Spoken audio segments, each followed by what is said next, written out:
नमस्कार दोस्तों, मैं हूं भरत और आप देख रहे हैं यूट्यूब रेड टेक भरत। आज के इस वीडियो में हम बात करने वाले हैं ड्रग्स और मेडिकेशन के बारे में जो कि रेडियोलॉजिकल डिपार्टमेंट में यूजफुल रहती हैं। कि ड्रग्स एक ऐसे सब्सटेंसेस हैं जो किसी भी एबनॉर्मलिटी, कोई किसी भी प्रकार की एबनॉर्मलिटी हो गई या किसी भी प्रकार की डिजीज है, उसको ट्रीट करने में या फिर उस कंडीशन को हील करने के लिए जो काम आती है, या उस कंडीशन को प्रिवेंट करने के लिए जो सब्सटेंस यूज आते हैं, उन सब्सटेंस को हम क्या कहेंगे? ड्रग्स और मेडिकेशंस कहेंगे। ओके, तो इसी प्रकार से अभी हम जैसे देख सकते हैं कि रेडियोलॉजी डिपार्टमेंट में हमें ये ड्रग्स की कब जरूरत पड़ी? जब हमें किसी भी प्रकार की, हम जैसे एब्डोमेन की रेडियोग्राफी कर रहे हैं। ओके, रेडियोग्राफी कर रहे हैं किसकी? एब्डोमेन की हो गई, पेल्विक पार्ट की हो गई। ओके, तो इन केस में हमें क्या पड़ता है कि कई बार जैसे बॉल प्रिपरेशन वगैरह नहीं होते, तो उनकी क्लियर रेडियोग्राफी के लिए हमें कुछ ड्रग्स की जरूरत पड़ती है ताकि फिकल मटेरियल जो रिमूव हो सके। और जो मोस्टली जब हम ड्रग्स तब यूज करते हैं जब प्रोसीजर के अंदर, ओके, जो भी हम रेडियोलॉजिकल प्रोसीजर लेते हैं जैसे कि आईवीपी, ओके, एचएसजी हो गया, बेरियम की सारी स्टडी हो गई, ओके, और भी बहुत सारे प्रोसीजर है जिसके अंदर हमें ये ड्रग्स यूजफुल है। चलिए सबसे पहले हम बात करते हैं बेंजोडाइजापिन के बारे में। ओके, बेंजोडाइजापिन किसके लिए काम आता है? जो मोस्टली मार्केट के अंदर आप अवेलेबल देखोगे, और इसमें इमेज में भी आप अगर देखोगे तो आपको एक डाइजापाम के नाम से ये मिलेगी। ओके, तो मार्केट के अंदर ये हमेशा डाइजापाम के नाम से अवेलेबल होती है, जिसका यूज हम करते हैं किसमें? एंजाइटी वगैरह के लिए। ओके, क्या ट्रीट करेंगे इससे? जब भी हम प्रोसीजर ले रहे हैं तो उस पेशेंट के अंदर थोड़ी सी एंजाइटी, थोड़ी सी हेजिटेशन होती है, तो उस एंजाइटी को दूर करने के लिए हम ये यूज़ लेंगे और इससे थोड़ी सी सेडेशन होगी। ओके, ताकि उस कंडीशन को हील कर सके। ओके, तो पेशेंट के अंदर किसी भी प्रकार की एंजाइटी वगैरह है तो हम उस केस के अंदर हम डाइजापाम को यूज़ लेंगे। इसका आपको इंजेक्शन फॉर्म में भी मिल जाएगा और टैबलेट के फॉर्म में भी मिल जाएगा। अगर हमें किसी भी प्रकार की, देखिए, जो प्रोसीजर के अंदर हम जब भी रेडियोलॉजी डिपार्टमेंट में यूज़ लेते हैं तो कई बार हम इंस्टेंटली के लिए करते हैं। जैसे कि हम प्रोसीजर चालू करने वाले हैं, पेशेंट घबरा रहा है, तो उस केस में हम डाइजापाम का आईवी इंजेक्शन दे सकते हैं, आईवी दे सकते हैं या आईएम दे सकते हैं, यानी इंट्रामस्कुलर भी दे सकते हैं और इंट्रावेन भी दे सकते हैं। और इसकी टैबलेट भी आती है जो कई बार सेडेशन वगैरह के लिए ली जाती है, या एंजाइटी हो रही है काफ़ी टाइम से तो हम उसे टैबलेट सजेस्ट करते हैं। तो टैबलेट का जो भी असर होगा वो अराउंड 30 to 60 मिनट के अंदर उसका इफेक्ट दिखेगा, और जो भी इंजेक्शन वगैरह उसका इंस्टेंटली दिखेगा, यानी विद इन 1 मिनट। ओके, तो वो इस पे डिपेंड करता है कि अगर हमें प्रोसीजर हाथों हाथ लेना है तो हम उसके इंजेक्शन सजेस्ट करेंगे, और वरना फिर हम डाइजापाम सजेस्ट करेंगे। ओके, तो मोस्टली जो भी प्रोसीजर होते हैं, पेशेंट को हर एक प्रोसीजर से पहले एंजाइटी होती है, तो हर एक प्रोसीजर के अंदर हम डाइजापाम यूज़ कर सकते हैं। और सारे जो भी हम ड्रग्स या मेडिकेशंस जो भी यूज़ कर रहे हैं वो हमारे सीनियर रेडियोग्राफर और रेडियोलॉजिस्ट की देखरेख में हमें ये ड्रग्स देने हैं। ओके, चलिए नेक्स्ट हम बात करते हैं बिस्कोडाइल के बारे में। ओके, बिस्कोडाइल जो है, जो मार्केट के अंदर अवेलेबल होगी डल्कोलेक्स के नाम से। ओके, डल्कोलेक्स के नाम से अवेलेबल होगी। आप ये इमेज के अंदर देख सकते हैं, कॉन्स्टिपेशन है ना। ओके, कॉन्स्टिपेशन के लिए, यानी कि अगर पेशेंट में कब्जी वगैरह है, अब ये हमें कब जरूरत पड़ेगी? यानी कि या तो एब्डोमेन की रेडियोग्राफी, हो गई, या फिर बेरियम के प्रोसीजर्स हो गए, बेरियम प्रोसीजर जिसमें, ताकि फिकल मटेरियल अगर एलिमिनेट हो रखा होगा तो हमें रेडियोग्राफी करने में आसानी होगी और उससे एब्डोमेन की इमेज भी क्लियर आएगी। और जो कई बार आईवीपी प्रोसीजर के अंदर भी डल्कोलेक्स दिया जाता है, क्योंकि आईवीपी के केस में हमें क्या करना होता है कि हमें उसमें क्या देखना पड़ता है? किडनी, यूरेटर और ब्लेडर। ओके, तो कई बार क्या होता है कि जो किडनीज जो होती है वो उस बाउल के गैसे से ओवरलैप हो जाती है, तो हमें किडनी की एक्चुअल साइज और वो नहीं दिख पाता है, तो इसलिए हम ये आईवीपी के केस में भी डल्कोलेक्स को यूज़ लिया जाता है, और बाकी बेरियम के जो भी प्रोसीजर है उसके अंदर इसको यूज़ लिया जाता है। यानी कि अपन ये सारी स्टडीज़ कह सकते हैं। तो ये वाली जो ये टैबलेट के फॉर्म में आती है डल्कोलेक्स, और उस डल्कोलेक्स की जैसे हम बेरियम की या प्रिपरेशन करवाते हैं तो कम से कम 2 दिन पेशेंट को प्रिपरेशन करवाते हैं, जिसके अंदर क्या करना होता है कि 1 से 2 पिल्स, ओके, 1 से 2 पिल्स क्या करेंगे कि पेशेंट को नाइट में लेनी है 2 दिन पहले। मोस्टली ये किस लिए यूज लिया जाता है? कॉन्स्टिपेशन और फिकल मटेरियल को एलिमिनेट करने के लिए। Okay okay, so next drugs के बारे में बात करते हैं, बस्कोपेन। ओके, आप देख सकते हैं मार्केट के अंदर ये बस्कोपेन के नाम से अवेलेबल होती है। ये एक एंटी स्पाज्मोडिक एजेंट है। ये क्या करता है कि बाउल का जो मोशन है उसको फ्रीज कर देता है।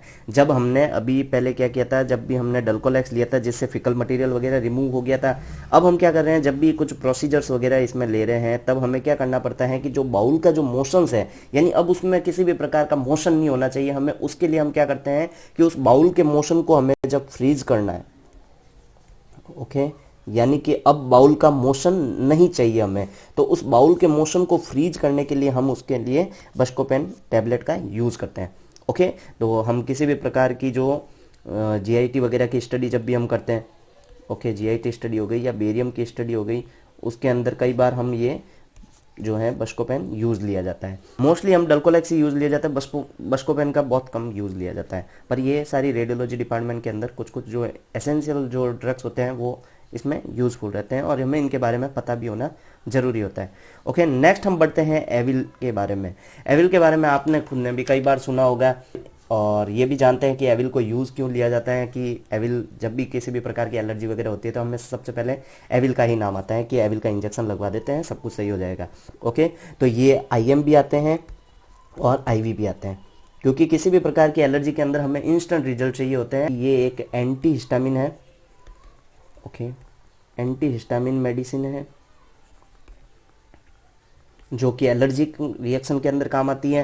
अपन एलर्जी रिएक्शन कह सकते हैं, ईचिंग हो गई, रेडनेस ऑफ द स्किन, अगर रेडनेस भी है स्किन पे तो भी हम उसको एलर्जी का ही फॉर्म कहते हैं, redness on the skin,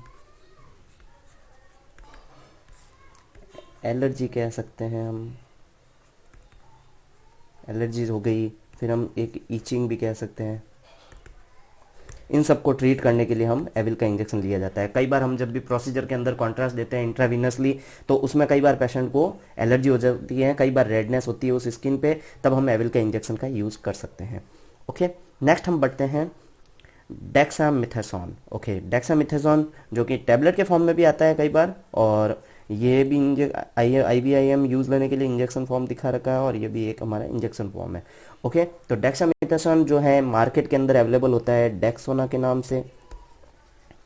okay, जो कि एक कॉर्टिकोस्टेरॉइड है, ये भी एलर्जिक रिएक्शन वगैरह के लिए काम आता है।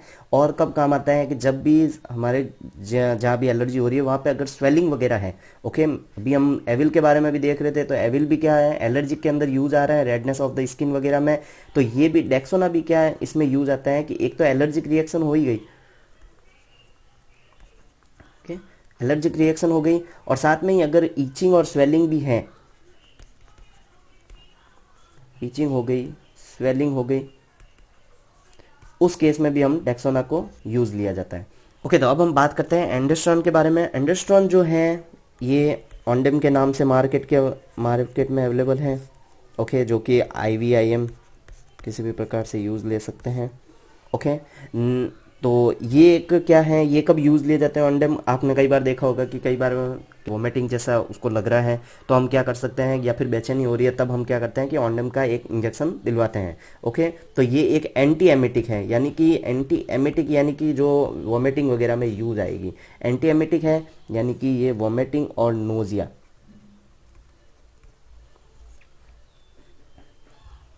क्या हो गया कंप्यूटर महाशय, क्या वोमिटिंग हो गया और नोजिया, उसको ट्रीट करने के लिए हम ऑन्डेम के इंजेक्शन लगाते हैं।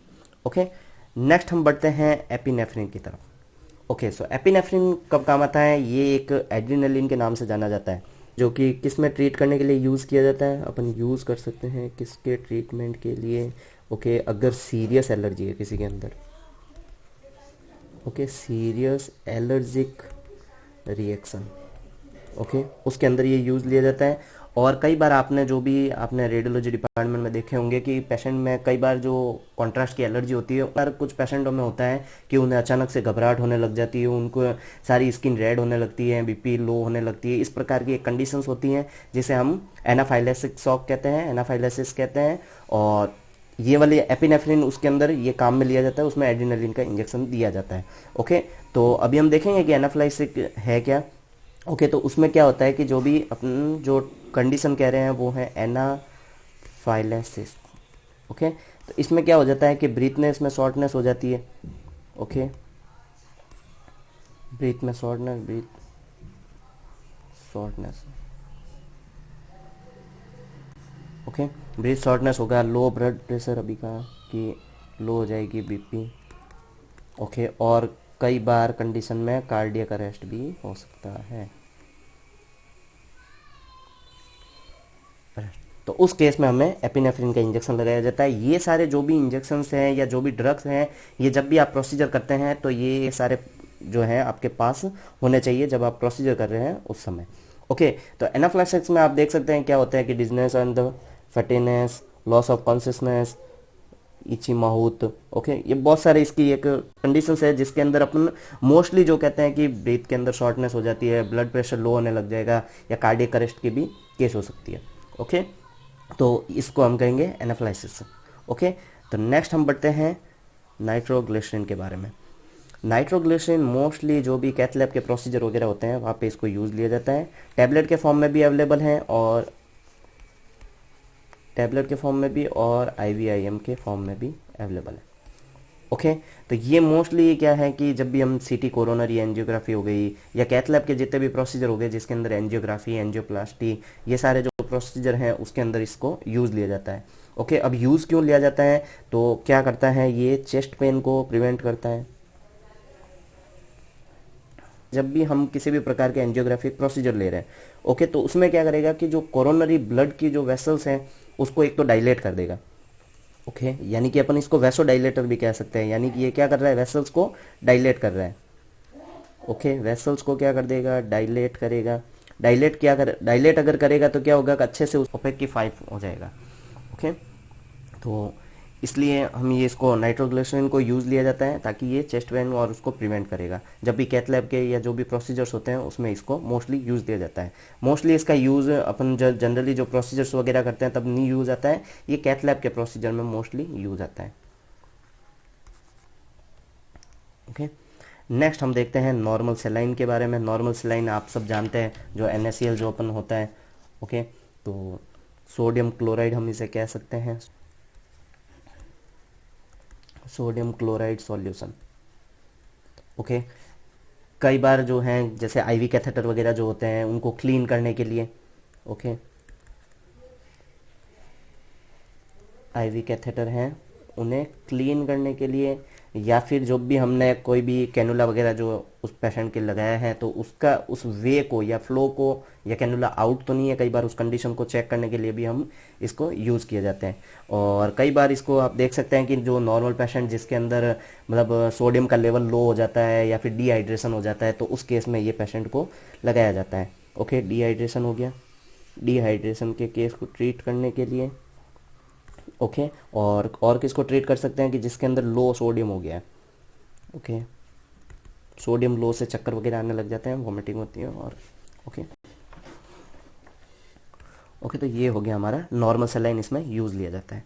फिर हम बात करते हैं एक जाइलोक्लेन जेल के बारे में। जाइलोक्लेन जेल है जो कि इसमें आपने कई बार देखा होगा कि जो भी RGU और MCU के जो प्रोसीजर्स होते हैं उसके अंदर हम जाइलोक्लेन जेल का यूज़ लिया जाता है। ये एक एनेस्थेटिक जेल होती है जो कि नम कर देती है उस एरिया को। ओके, तो ये क्या, एक तो हमें पेन से रिलीफ दे देगा। ओके, पेन से रिलीफ देगा, और जो ये एक अच्छा लुब्रिकेशन भी देता है। जब भी हम RGU और MCU के अंदर प्रोसीजर के अंदर जब भी हम फीडिंग ट्यूब उसके अंदर या कैथेटर को अपन इंट्रोड्यूस करते हैं तब हमें ये जाइलोक्लेन जेल जो है यूज़ ली जाती है। तो यानी कि ये एक तरीके से लुब्रिकेशन का भी वर्क कर रही है। ओके, और ये एक लोकल एनेस्थेटिक टाइप की है, यानी कि नंबिंग एनेस्थेटिक अपन कह सकते हैं, यानी कि जिस पार्ट पे अपन उसको अप्लाई करेंगे वहाँ से थोड़ा उस पार्ट को ये नंब कर देगा। ओके, थैंक यू, बने रहिए रेड टेक भरत के साथ। अगर आपके इस वीडियो से रिलेटेड किसी भी प्रकार के क्वेश्चंस हैं तो आप हमें कमेंट सेक्शन में पूछ सकते हैं। सबसे पहले नोटिफिकेशन पाने के लिए अभी चैनल को सब्सक्राइब करें, और हाँ, अपने दोस्तों के साथ शेयर जरूर करें।